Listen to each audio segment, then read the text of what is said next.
찬양 너무 감사합니다.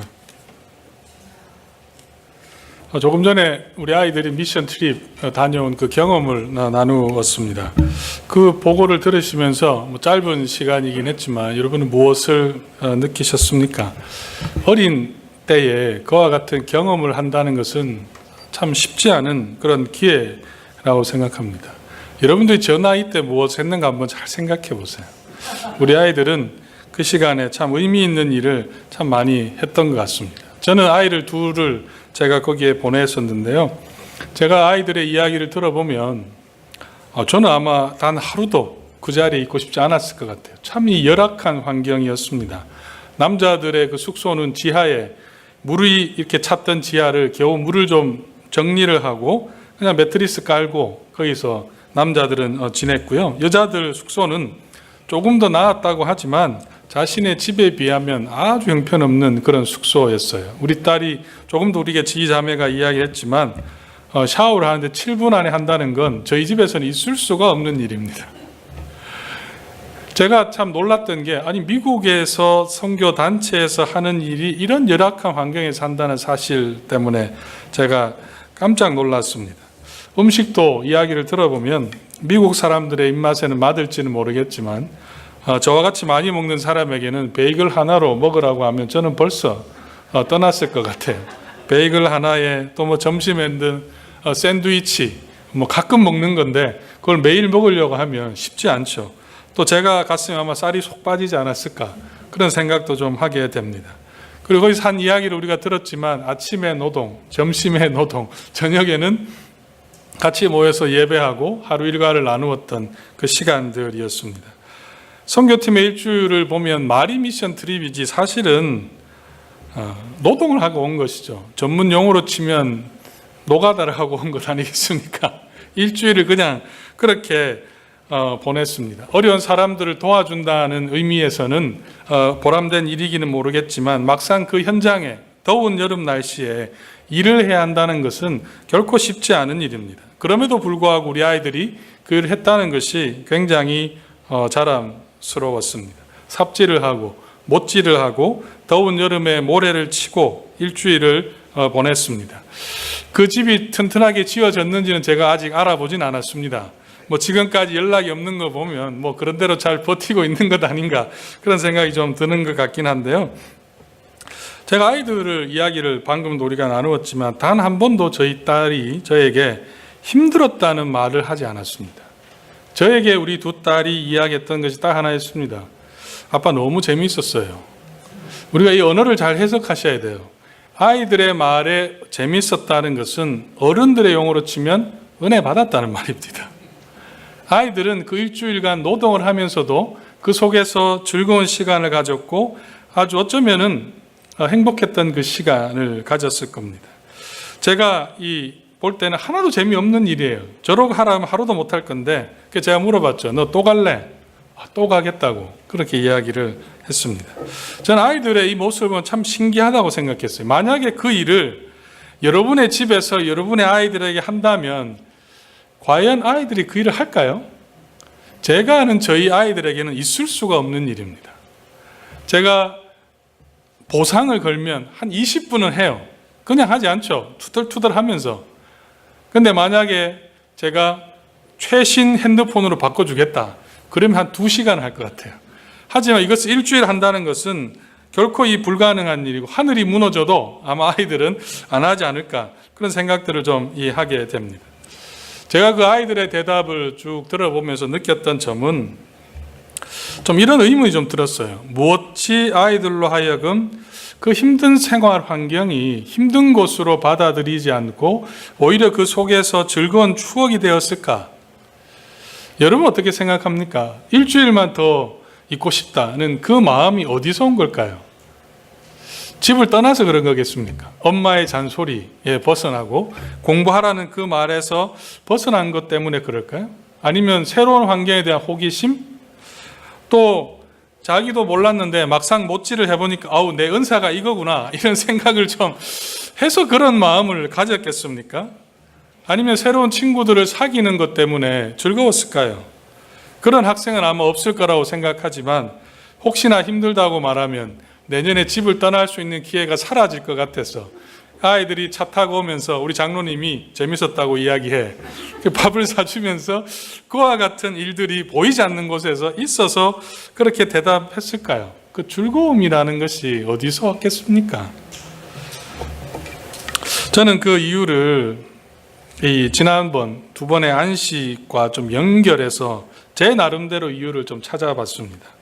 2주 전에 우리가 안식은 언제 가질 수 있다고 말씀했나요? 주님께 갈 때. 주님께 갈 때 쉼을 얻을 수 있다고 제가 2주 전에 말씀을 드렸습니다. 지난주에는 제가 무엇을 말씀드렸습니까? 안식은 삶을 멈추는 거다고 말씀했죠. 안식의 날은 쉬는 날이 아니라 여호와를 위한 안식일이기 때문에 내 삶의 일정한 부분을 멈추어야 된다고 말씀했습니다. 저는 그 안식에 대한 그 설교와 아이들의 이야기를 생각해 보면서 아이들이 왜 재미로 그것을 받아들였을까? 우리의 영어라면 왜 은혜 받았다고 생각했을까? 제 나름대로의 논리를 만들어 봤어요. 이런 논리입니다. 아이들이 이야기 속에서 안식의 결과를 하나 찾아본다면 어떤 단어로 우리가 받아낼 수 있을까요? 만들어낼 수 있겠습니까? 저는 그 즐거움이라고 생각합니다.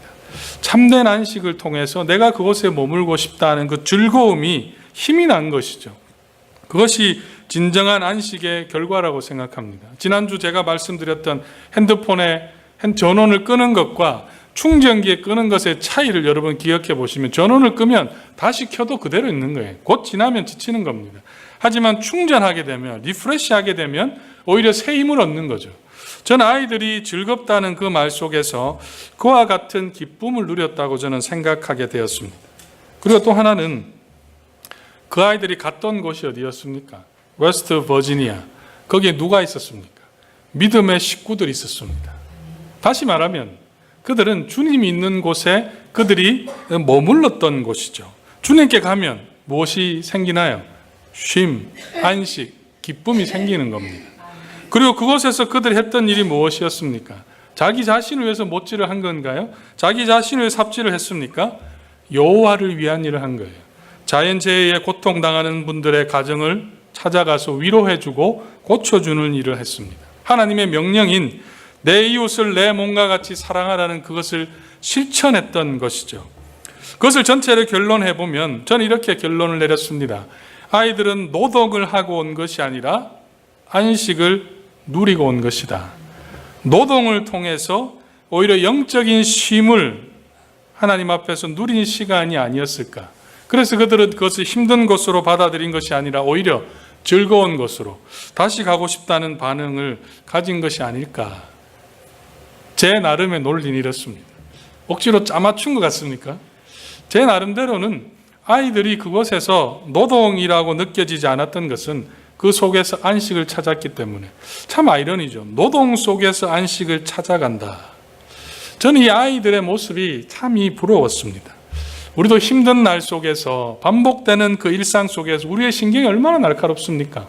그 일 속에서 말 한마디 하면 그것을 굉장히 날카롭게 반응하는 우리의 그 모습들 속에서 하나님이 주시는 그 쉼, 우리 아이들이 노동 속에서 그 기쁨을 찾았던 것처럼 우리는 왜 누릴 수가 없는가? 제가 안식에 관한 설교를 준비하면서 한 4권 정도의 책을 지금 계속 보고 있는데요.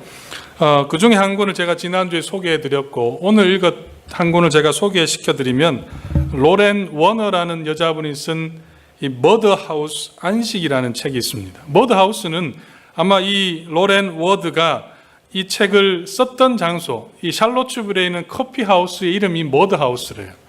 그곳에서 이 안식이라는 책을 썼는데 이 여인은 원래는 유대인이었다고 합니다. 유대인인데 예수를 믿고 이제 기독교로 개종을 하게 된 거죠. 그 분이 이 유대교에서 예수를 믿게 된 한 7년 정도 됐다고요. 그 책에 이런 표현이 나오는데 참 마음이 들었습니다.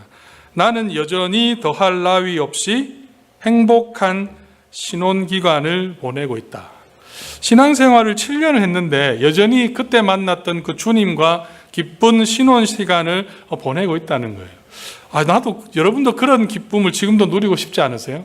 수십 년이 지나도 1년 지나고 2년이 다른데 7년 동안 그 속에서 하나님의 사랑과 은혜를 깊이 경험했다는 그 표현이 저는 참 부러웠습니다. 그 책의 내용에 보면 이 여인이 안식에 대해서 이런 이 유대인도 두 가지 부류가 있다. 정통 유대인이 있고 이 secular Jewish가 있다고 그래요. 그 중에 그 책에 이런 내용이 나오는데요.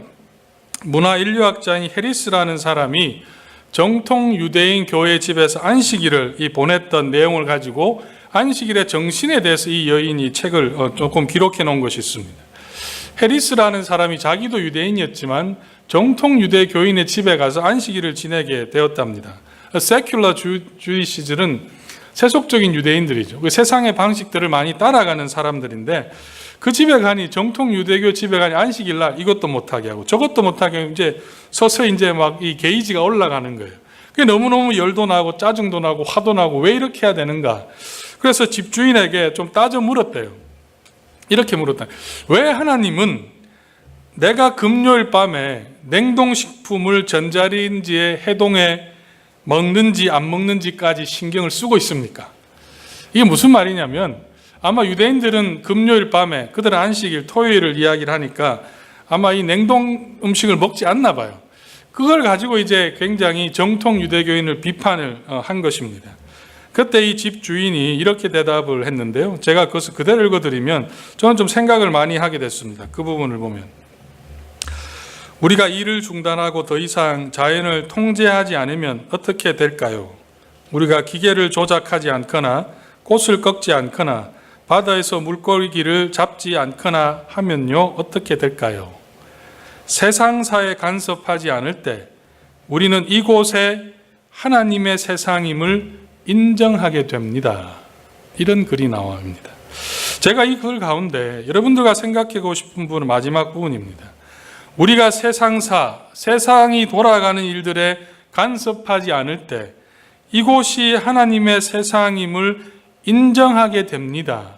라는 그 표현이 인상 깊었습니다. 이 말 속에는 유대교인들이 안식일에 해야 될 것과 하지 않아야 되는 것들을 통해서 무엇을 보기 원한다는 겁니까?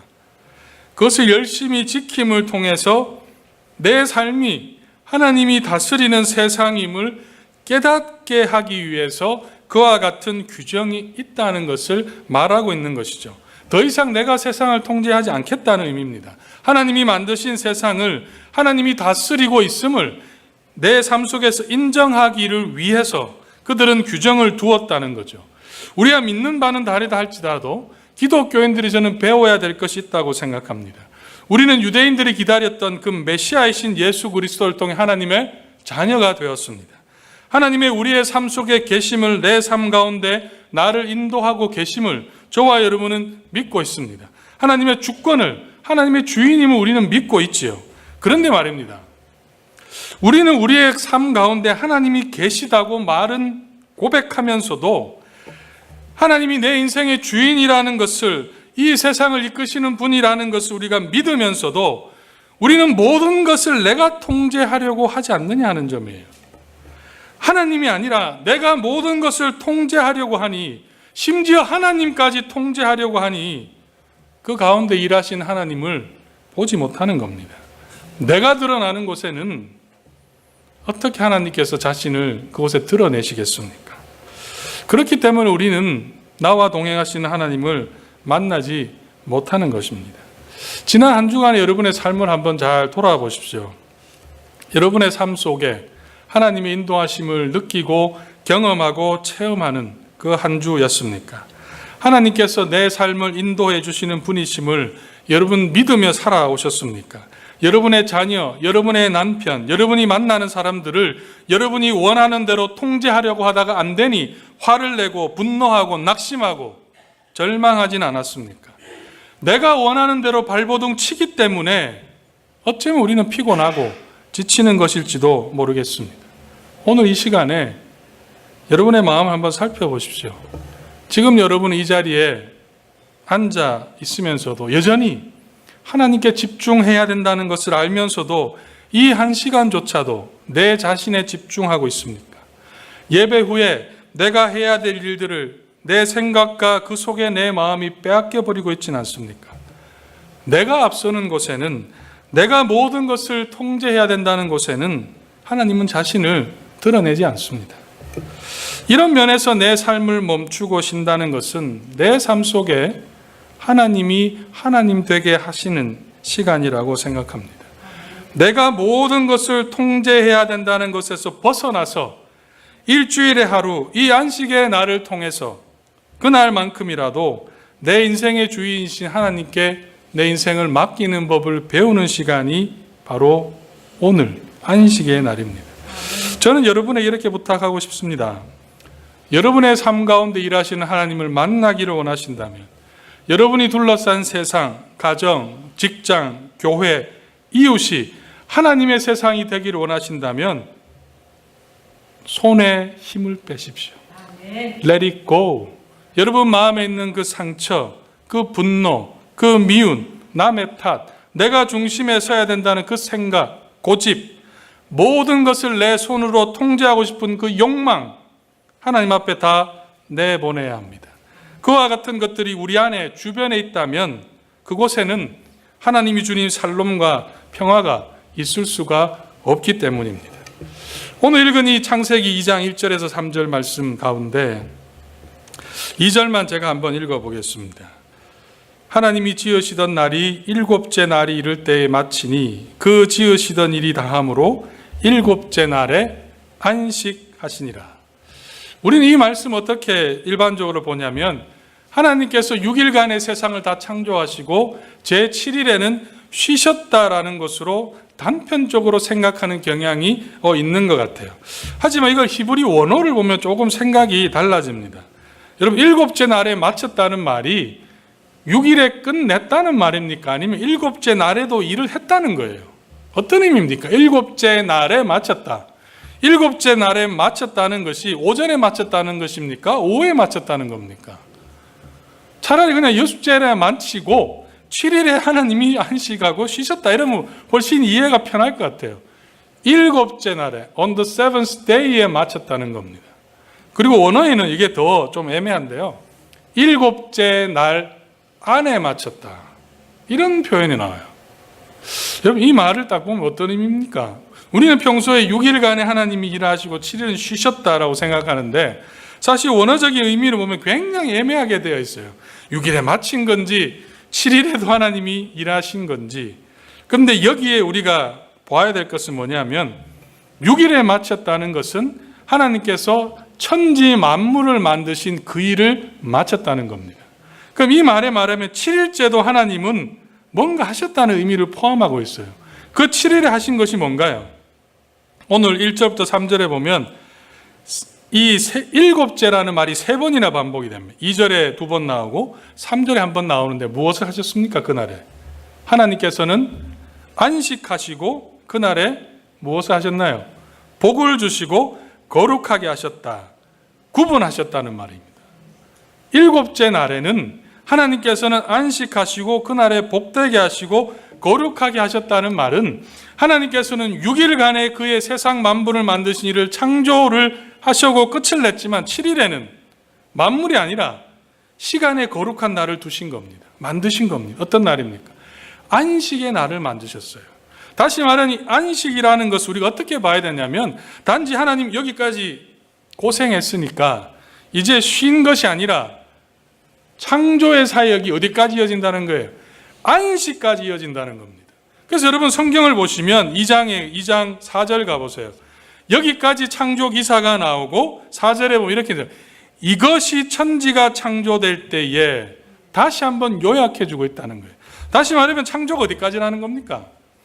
안식까지 이어진다는 겁니다. 6일은 천지 창조를 완성하신 거지만 제7일에는 하나님은 시간을, 안식의 날을 두시는 그 시간을 하나님께서는 지정하셨다는 것을 우리에게 말씀하고 있습니다.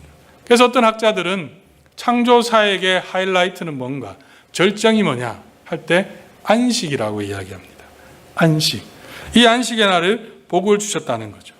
그렇다면 우리가 던지고 싶은 질문은 왜 하나님께서 안식의 날을 창조하셨을까?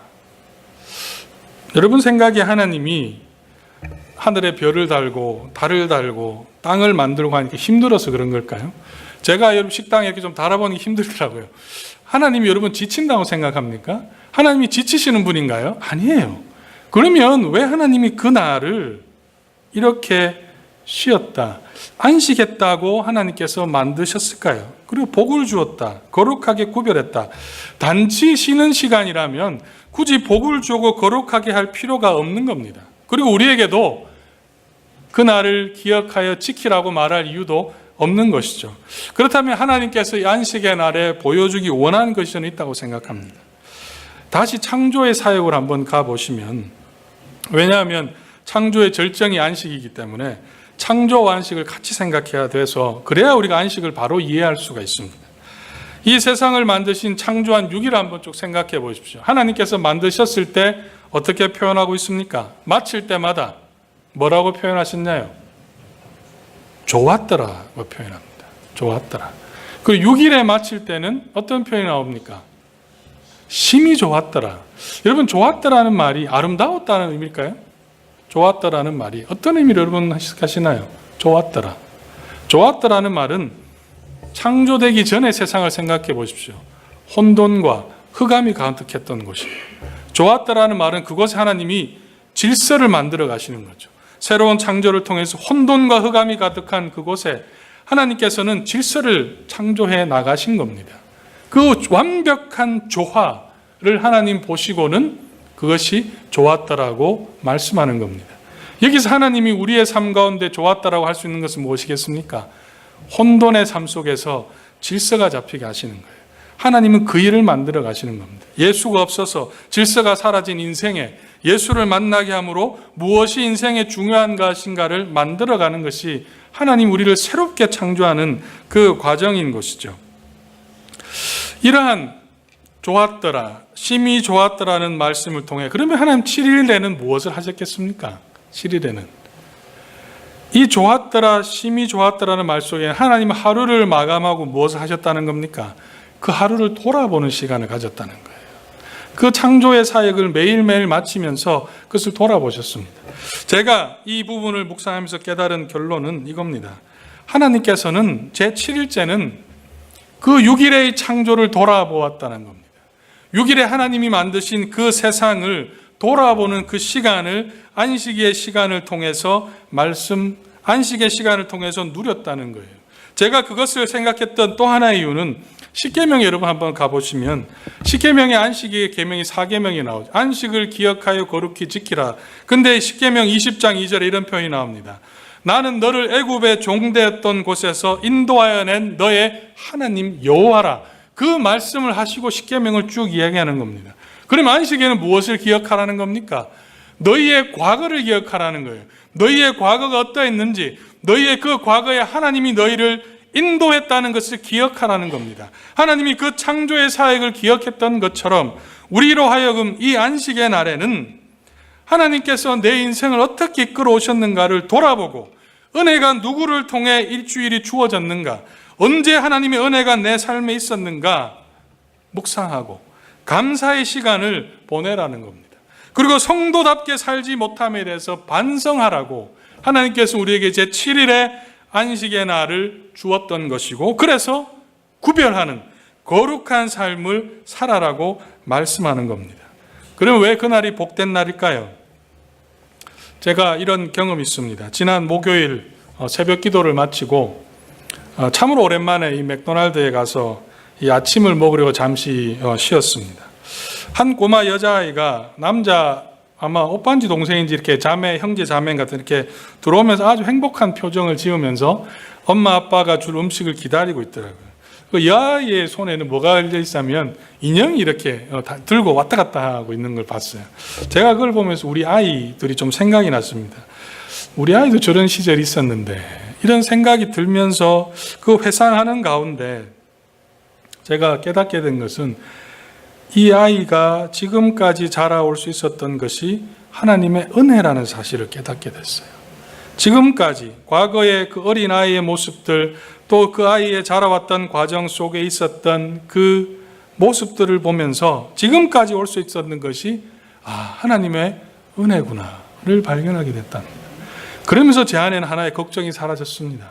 이제 대학을 들어가고 집을 떠나게 될 아이가 여전히 하나님께서 그 아이를 지켜주시겠구나. 그 깨달음이 복인 것이죠. 안식의 날은 그래서 하나님이 우리를 지켜주셨던 그 과거를 돌아보고 일주일을 돌아보면 앞으로 우리의 삶을 지켜주실 그 하나님을 깨닫게 되기 때문에 그 날을 하나님은 복을 주시고 우리로 하여금 그 복을 보도록 하신다는 겁니다. 성도 여러분, 안식의 날은 치열한 삶으로 지친 육신을 쉬고 마음을 쉬는 자리가 아닙니다. 성도의 안식은 지난 한 주간 지켜주신 하나님의 은혜를 돌아보며 감사하는 날이 되어야 합니다. 시작하는 이 한 주 속에서도 하나님의 동행하심을 확인할 때 우리가 이 세상 속에서 용기를 가지고 살아갈 수 있기 때문에 우리에게는 이 날이 필요한 것이죠. 지금 여러분은 안식의 날에 무엇을 하고 있습니까? 이 예배 후에 여러분의 계획은 무엇입니까? 쉬려고 애쓰기보다 한 주간 하나님의 인도하심을 돌아보는 부부 사이에 또 자녀와의 그 돌아보는 시간을 가져보시기를 주의 이름으로 부탁드립니다. 기도하겠습니다. 사랑의 아버지 하나님, 오늘도 이 안식의 날을 우리가 돌아봅니다. 하나님, 이 안식의 날에 기쁨을 누리기